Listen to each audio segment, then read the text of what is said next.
الحمد لله نحمده ونستعينه ونستغفره ونؤمن به ونتوكل عليه ونعوذ بالله من شرور أنفسنا ومن سيئات أعمالنا من يهده الله فلا مضل له ومن يضلله فلا هادي له ونشهد أن لا إله إلا الله وحده لا شريك له ونشهد أن محمدًا عبده ورسوله أما بعد فأعوذ بالله من الشيطان الرجيم بسم الله الرحمن الرحيم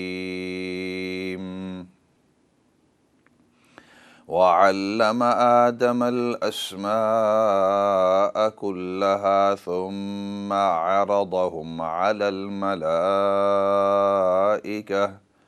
فقال أنبئوني بأسماء هؤلاء إن كنتم صادقين قالوا سبحانك لا علم لنا إلا ما علمتنا إنك أنت العزيز الحكيم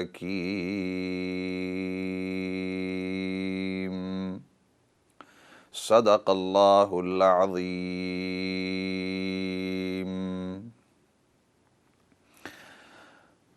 محترم و مکرم ناظرین سامعین، السلام علیکم ورحمۃ اللہ وبرکاتہ۔ آپ سے مخاطب مولانا فضل داد، اور ہمارا یہ پروگرام ہر منڈے اور ٹیوزڈے شام کو 7 بجے سے 8 بجے تک لائیو ہوا کرتا ہے، اور پھر مختلف اوقات میں اس کو ریپیٹ کیا جاتا ہے،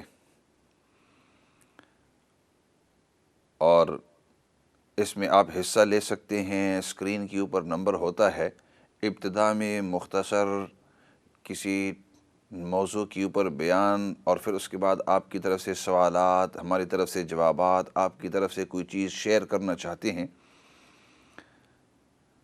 This program of ours is live every Monday and Tuesday between 7 o'clock and 8 o'clock in the evening, and then it's repeated at different intervals throughout the week. And the format is that in the beginning we have a short speech on a specific topic, and then it's questions from yourselves, any comments, any observations, anything that you would like to share with the viewers and listeners. And then from our side is answers, any suggestions, any pieces of advice, etc. And the number is on the screen. You're most welcome to dial in and join in the show, in the discussion. پچھلے session کے اندر بات چیت اس پر چل رہی تھی کہ سیدنا آدم علیہ السلام کو اللہ رب العزت نے زمین کے اوپر بھیج دیا، لیکن یہ ہے کہ آدم علیہ السلام کی تخلیق سے پہلے ہی اللہ رب العزت کے علم کے اندر تھا کہ اس نوعی انسان، یعنی جو انسان آنے والے ہیں ان کے بعد اور قیامت تک آنے والے ہیں، اللہ رب العزت کو ہر ایک کا پورا علم، تفصیل کے ساتھ تمام چیزوں کا اللہ رب العزت کو پتہ تھا، اور مختصر انداز کے اندر اللہ رب العزت نے آدم علیہ السلام کی تخلیق سے پہلے ہی فرشتوں کو تھوڑی سی جھلک دے دی، بتلا دی کہ یہ آدم علیہ السلام آنے والے ہیں، ان کے بعد ان کی اولاد ہوگی، اور پھر زمین کے اوپر یہ پھیلتے جائیں گے، اور ان کی خصلتوں میں سے، ان کی صفتوں میں سے یہ صفتیں ہوں گی، آپس کے اندر یہ کام کریں گے، کچھ اچھے ہوں گے، کوئی برے ہوں گے، وغیرہ وغیرہ۔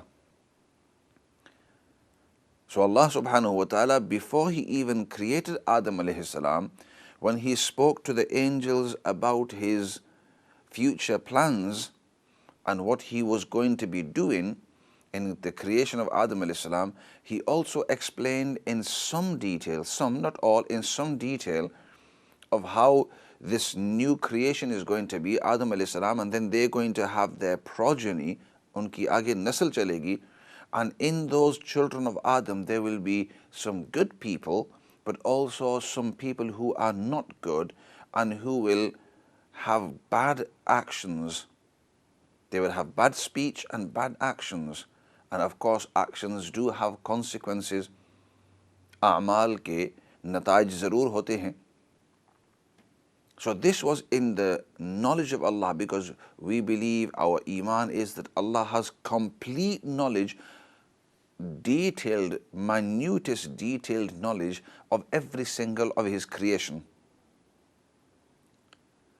تو آدم علیہ الصلوۃ والسلام کی تخلیق سے پہلے جب اللہ رب العزت نے فرشتوں کو جمع کیا اور ان کو جب یہ بتلایا کہ یہ جو مخلوق آئے گی، یعنی انسان اور بنی نوع انسان، ان کے اندر یعنی بنی آدم کے اندر، آدم کی اولاد کے اندر، یعنی آگے نسلاً در نسلاً ان کے اندر کچھ ایسے بھی ہوں گے جو قتل و غارت بھی کریں گے. تو فرشتوں نے یہ عرض کی کہ یا اللہ، ان کی پھر تخلیق کی وجہ ہی کیا ہے؟ جب یہ آپ کی نافرمانی کریں گے، یہ شرارتیں کریں گے، فساد فی الارض کریں گے، زمین کے اندر یہ فساد پھیلائیں گے، بلکہ قتل و غارت کریں گے، جو شرک کے بعد تقریباً سب سے بڑا گناہ ہے.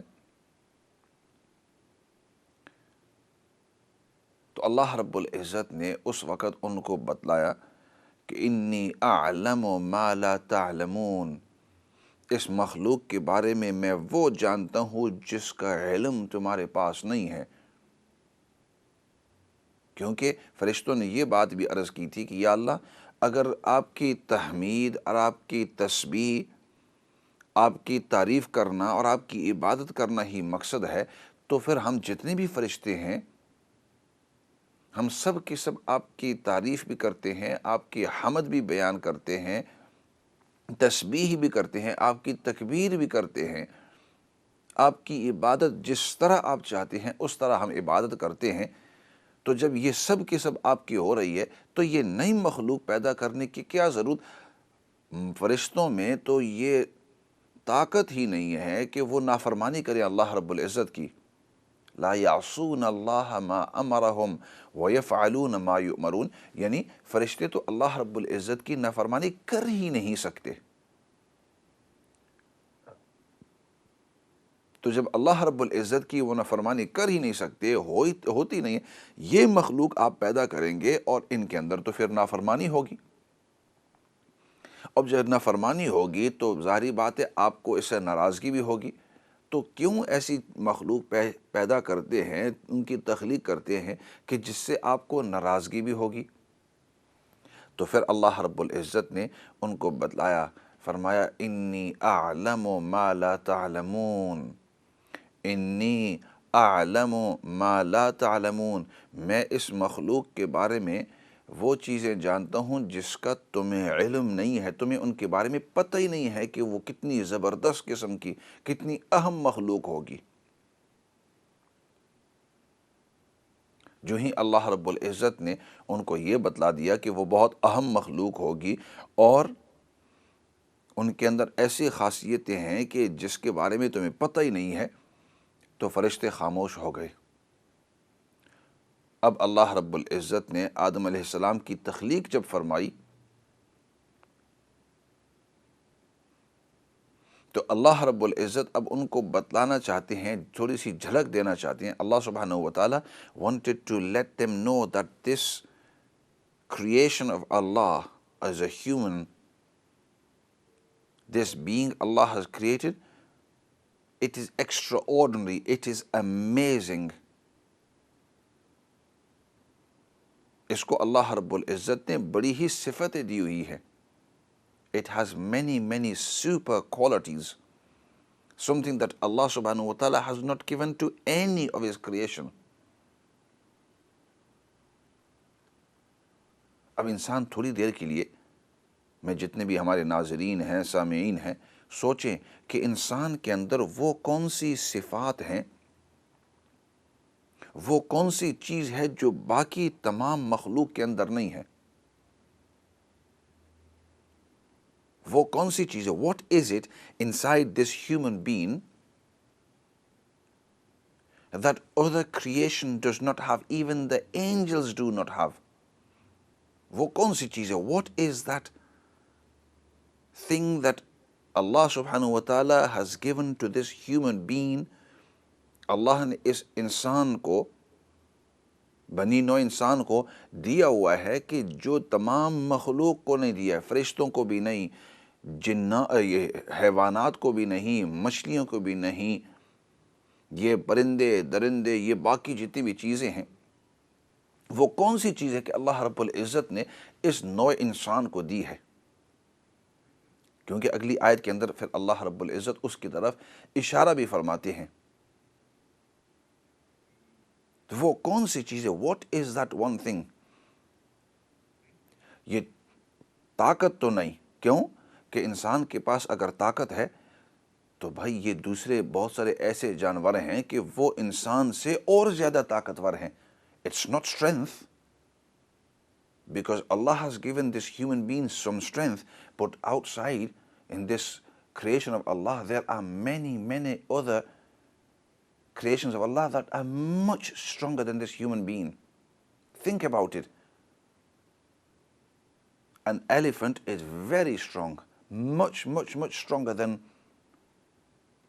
a human being. In fact, you'll see some of these YouTube videos where elephants, they can pull down trees. They'll take a trunk and they'll pick it up. In fact, in some countries, they use these elephants to pick up huge trunks, tree trunks, and they move them from one place to another, and they'll be doing it all day. With human beings, only very limited people who are doing exercises could do that. A horse, ایک گھوڑا کتنا طاقتور ہے, ایک گدھا وہ کتنا طاقتور ہے. سو طاقت کے لحاظ سے اگر دیکھو تو انسان کو اللہ رب العزت نے بہت محدود طاقت دی ہے. اللہ has given this human very limited strength. بلکہ لطیفے کے طور پر عرض کرتے جاؤں کہ یہ جو چونٹی ہوتی ہے, یہ اس کو اللہ رب العزت نے اتنی طاقت دی ہوئی ہے کہ اپنے جسم سے یہ 10 یا 15 گنا زیادہ, جتنی وہ بھاری ہے اس سے 10-15 گنا زیادہ وہ ویٹ اٹھا سکتی ہے. اب اندازہ لگاؤ کہ ایک انسان اگر وہ 100 کلو اس کا ویٹ ہے تو 10 گنا زیادہ مطلب 1000 کلو. تو 1000 کلو تو کسی صورت کے اندر انسان نہیں اٹھا سکتا. تو کہنے کا مقصد یہ طاقت والی صفت نہیں. چلو بھائی خوبصورتی, تو اللہ رب العزت نے بہت ساری ایسی مخلوقات ہیں جو بہت خوبصورت بنائی ہوئی ہیں. بھائی ہائٹ کے لحاظ سے تو بہت ساری ایسی مخلوقات ہیں جو اللہ رب العزت نے اس سے اونچی بنائی ہے. عمر کے لحاظ سے تو کچھ ایسی مخلوقات ہیں کہ ان کی عمر 150 سال ہوتی ہیں. بعض ایسی مخلوقات ہیں, یہ جو ڈائناسورز گزر چکے ہیں ان کی تو 300 سال عمر ہوا کرتی تھی. تو وہ کون سی صفت ہے یا وہ کون سی چیز ہے کہ اللہ رب العزت نے اس حضرت انسان کو دی ہے جو باقی اپنی جو مخلوقات ہیں ان کو نہیں دی ہوئی ہے؟ اگر اگلی آیت کے اندر ہم دیکھتے ہیں تو واقعی 1400 سال پہلے اللہ رب العزت نے جو آیت نازل کی ہے, آج سائنٹسٹ کہتے ہیں کہ واقعی ہم نے جب تمام مخلوقات کو ایک طرف رکھا اور حضرت انسان کیونکہ انسان ایک محترم چیز ہے, وَلَقَدْ كَرَّمْنَا بَنِي آدم, ہم نے آدم کی بڑی تکریم, ابن آدم کی بڑی تکریم کی ہے, بڑی عزت کی ہے. تو انہوں نے کہا کہ ہم نے تمام چیزیں دیکھی ہیں, تو دوسری مخلوقات کے اندر کوئی نہ کوئی چیز, یہ اس کے جسم ہو, اس کا دھیان ہو, اس کی آنکھیں ہوں, آنکھیں تیز ہو, تو ہماری آنکھیں تو اتنی تیز نہیں ہیں جتنی یہ چیل کی یا یہ پیریگرن فالکنز ہوتی ہیں, یا یہ جو باز ہوتے ہیں ان کی آنکھیں اتنی زیادہ تیز ہیں. یہ چوہے وغیرہ ہوتے ہیں, یہ بلی ہوتی ہے, رات کے اندھیرے کے اندر وہ اس طرح گھومتی پھرتی ہیں جیسے ان کے لیے دن ہے. تو اللہ نے ان کی جو بینائی, their sight of some of these animals is much better than ours. دل کی دھڑکن، یہ باقی مخلوقات ایسی ہے، کچھ ایسی مخلوقات کے ہمارے دل سے ان کے دل 10 گنا زیادہ طاقتور ہوتے ہیں۔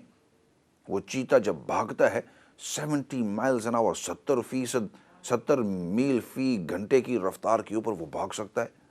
اس کے دل کی جو دھڑکن ہوتی ہے، اس کا دل اتنا مضبوط۔ تو کہنے کا مقصد ایک ایسی چیز ہے کہ اللہ رب العزت نے انسان کے اندر وہ رکھی ہے کہ باقی تمام جو مخلوقات ہے وہ نہیں دی ہوئی ہے۔ وہ کون سی چیز ہے؟ اگلی آیت کے اندر اللہ رب العزت نے اس کی طرف اشارہ کیا ہے اور تمام فرشتوں کو بتلا دیا کہ یہ خاص چیز میں نے اس کے اندر رکھی ہوئی ہے۔ ایسے کرتے ہیں، کچھ کالز آئی ہوئے ہیں، ان کالز کی طرف جاتے ہیں اور پھر اس آیت کی طرف کہ وہ کون سی چیز ہے اللہ رب العزت نے انسان کے اندر رکھی ہوئی ہے جو باقی کسی مخلوق میں نہیں ہے۔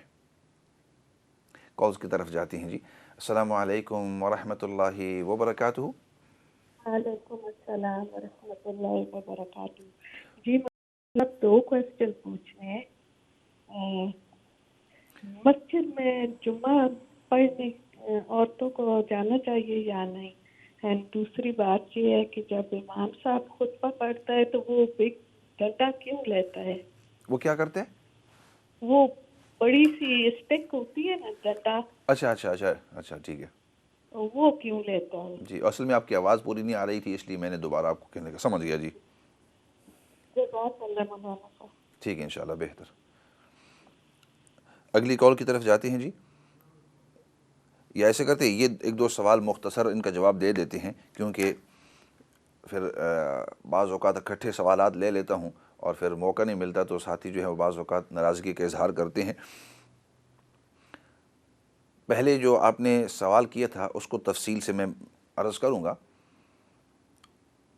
اور وہ یہ ہے کہ آپ نے سوال یہ کیا کہ عورتیں آیا جمعہ کی نماز کے لیے مسجد جا سکتی ہیں یا نہیں۔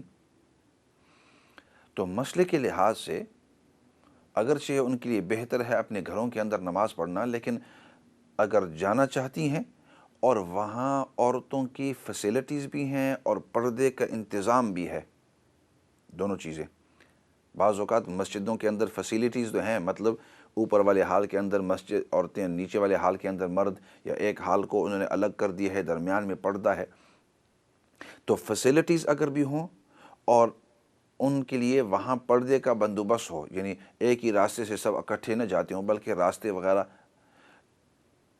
تو اس صورت کے اندر اگر پردے کا بھی انتظام ہے اور فیسلٹیز بھی ہیں مسجد کے اندر تو بالکل جا سکتی ہیں۔ آپ صلی اللہ علیہ وسلم کے زمانے کے اندر عورتیں جو ہیں وہ جایا کرتی تھی مسجد کے اندر نماز کے لیے۔ بعد میں صحابہ اکرام نے اور اسی طرح علماء نے حالات کی وجہ سے ان کو منع کر دیا تھا، لیکن علماء فرماتے ہیں آج کل کہ ہماری عورتیں پردے کے ساتھ وہ باہر ٹاؤن کو تو جاتی ہیں، شاپنگ کے لیے آپ کی جتنی بھی سپر مارکیٹس ہیں وہاں پردے کے ساتھ وہاں جاتی ہیں، پردے کے ساتھ وہاں جاتی ہیں۔ اسی طرح اسکولوں کے اندر اپنے بچوں کو پک اپ کرنے کے لیے، ڈراپ آف کرنے کے لیے وہ خود جاتی ہیں، ہسپتالوں کے اندر وہ خود جاتی ہیں، سفر اسکار یہاں سے ایئرپورٹ تک واپسی تک وہ خود کرتی رہتی ہیں، فیملی کے ساتھ جب ان کے آؤٹنگ کا وقت ہو آؤٹنگ کے لیے جاتی ہیں۔ تو آج کل کے حالات کو مد نظر رکھتے ہوئے اگر پردے کے ساتھ یعنی وہاں بندوبست ہے مسجد کے اندر، مساجد کے اندر اگر بندوبست ہے تو بالکل جا سکتی ہیں۔ ہاں، اگر مسجد کے اندر بندوبست نہیں ہے، if the facilities in the masjid are not available or there is no پردہ، وہاں انتظام نہیں ہے، تو اس لیے اکثر مساجد جو ہیں یعنی وہاں عورتیں نہیں جاتی۔ ورنہ جس جگہ کے اندر اب دیکھو حرم شریف کے اندر، مکہ مکرمہ کے اندر، مسجد حرام کے اندر، کعبۃ اللہ کے ارد گرد، وہاں عورتوں کے لیے انتظام کیا گیا ہے، مردوں کا انتظام ہے۔ مسجد نبوی کے اندر آپ جائیں گے تو وہاں مردوں کا الگ انتظام ہے، عورتوں کا الگ انتظام ہے، سیگریگیشن مطلب دونوں کو الگ رکھا ہوا ہے۔ عورتیں اپنے دروازوں سے داخل ہوتی ہیں اور مرد جو ہے مسجد نبوی کے اندر جو مردوں کے دروازے ہیں، تو وہاں چونکہ انتظام ہے تو بالکل وہاں صرف جمعہ کے لیے ہی نہیں بلکہ جو دیگر نمازی ہیں ان کے لیے بھی جا سکتی ہیں۔ اور جدھر بندوبست ہے وہاں جانا بھی چاہیے. یعنی بعض علماء اس کے اوپر ذرا سختی کرتے ہیں، لیکن حالات کو مد نظر رکھتے ہوئے میں تو اکثر ساتھیوں کو یہی مشورہ دیا کرتا ہوں کہ اگر مسجدیں آپ بنائیں اور فیسلٹیز آپ کے پاس ہو تو بالکل وہاں عورتوں کے لیے بھی فیسلٹیز. علماء نے پہلے زمانے کے اندر سختی کی تھی اور ان کے اپنے حالات تھے، اور اس زمانے کے اندر عورتیں گھر سے باہر نکلتی نہیں تھی ان ماحولوں کے اندر. لیکن آج کل عورتیں اپنے کام کے لیے یا اور کسی پردے کے طور پر جب جاتی ہیں تو مسجدوں کے اندر کیوں نہیں جا سکتی؟ تو جن مساجد کے اندر بندوبست ہے تو آپ بالکل وہاں جمعہ کے لیے، جماعت وغیرہ کے لیے جا سکتے ہیں. ہاں اگر وہاں بندوبست نہ ہو یا وہاں انتظام نہ ہو پردے کا تو وہ تو الگ بات ہے، وہ تو ہر سمجھدار آدمی کہے گا کہ بھائی ادھر انتظام نہیں ہے، تو وہ الگ بات ہے. لیکن جہاں انتظام ہو تو بالکل وہاں جا سکتی ہیں. ایسے کرتے ہیں، بریک کی طرف جاتے ہیں اور بریک کے بعد واپس آ کر اس موضوع کے اوپر بھی اور باقی آپ کے جو سوالات ہوں گے اس کے اوپر بھی بات چیت ہوگی. فی الحال بریک کی طرف جاتے ہیں.